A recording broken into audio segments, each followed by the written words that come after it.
আসসালামু আলাইকুম। ওয়ালাইকুম আসসালাম। কেমন আছেন ভাই? আলহামদুলিল্লাহ ভালো আছি। আলহামদুলিল্লাহ। আপনার গ্রামে শুনলাম ৩টে বক্তা আসছে, এই বক্তাদের নাম যদি একটু বলেন ভাই। আলহামদুলিল্লাহ, খাজুরা পূর্বপাড়া ৩ দিনব্যাপী তাফসিরুল কোরআন মাহফিল, এবছরের ১৪তম বার্ষিকী তাফসিরুল কোরআন মাহফিল। জি, এই ১৪তম মাহফিলের এবারে আমরা আয়োজন করতে যাচ্ছি। বিগত ৭ সাল থেকে এই মাহফিলটা আমাদের চলমান আছে। আলহামদুলিল্লাহ। এইবারে ১৪তম মাহফিলের প্রথম দিনে প্রধান বক্তা হিসাবে থাকবেন পিস টিভির একসময় আলোচনা করতেন সম্মানিত আলোচক আমানুল্লাহ বিন ইসমাইল। জি, তার আলোচ্য বিষয় পবিত্র কোরআনুল কারীমের সূরা নিসার এখানে ২ এবং ৩ নম্বর আয়াতের উপর তিনি আলোচনা করবেন। জি, দ্বিতীয় দিন ২৪শে ফেব্রুয়ারি ইনি আলোচনা করবেন পিস টিভিতে। ইনিও একসময় আলোচনা করতেন হযরত মাওলানা শাহ ওয়ালিউল্লাহ।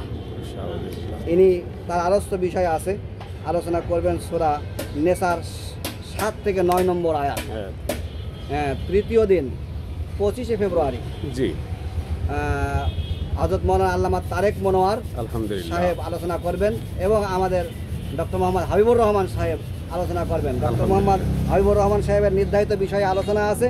এই আলোচনা সূরা নিসার ১৩ এবং ১৪ নম্বর আয়াত, এবং আল্লামা তারেক মনোয়ারের আলোচনা আছে সূরা নিসার ১৫ এবং ১৬ নম্বর আয়াত।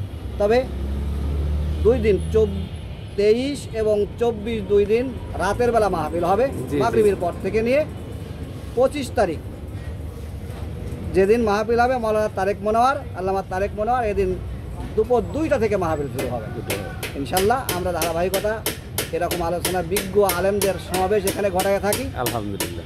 দিনের প্রেক্ষাপটে অন্যান্য মাহফিলের তুলনায় আমাদের মাহফিলের একটা স্বতন্ত্র ঐতিহ্য যে কোরআনুল কারীম আর সূরা ফাতিহা থেকে আমরা ৭ সালে শুরু করেছিলাম। এইটাই জানতে চাচ্ছি যে আপনারা প্রত্যেকটা আলেমের বক্তার সূরা আপনারা বেঁধে দিয়েছেন। আলহামদুলিল্লাহ, এরকম আমি কোনোদিন আমার নিউজে আমি প্রচার করতে পারি নাই। তো আপনাদের এই যে প্রত্যেকটা আলেম বক্তাদের যে আপনারা সূরা সবগুলো বেঁধে দেওয়ার কারণটা কি যদি একটু বলেন। কারণটা হচ্ছে কি, বক্তারা তার স্বাধীনভাবে চলতে চায়। জি জি। আর আমরা কোরআনুল কারীম আর তাফসির মাহফিল, তাফসিরের মূল বিষয়টা আমরা বক্তাদের মাধ্যমে শ্রোতাদের সামনে উপস্থাপন করতে চাই। আলহামদুলিল্লাহ, মানুষ বুঝুক যে কোরআনের কি বলেছেন।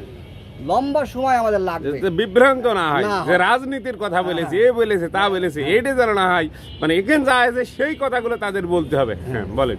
এর উপরই আমাদের মুরব্বী একরাম খাজুরার অনেক প্রবীণ মুরব্বী যারা অনেকেই কবরবাসী হয়ে গেছেন, অনেকে এখনো জীবিত আছেন আমাদের মাঝে। এই যে আমাদের কমিশনার সাহেব চাচা যান সাদেক আলী বিশ্বাস, তিনিও আছেন আমাদের মাঝে।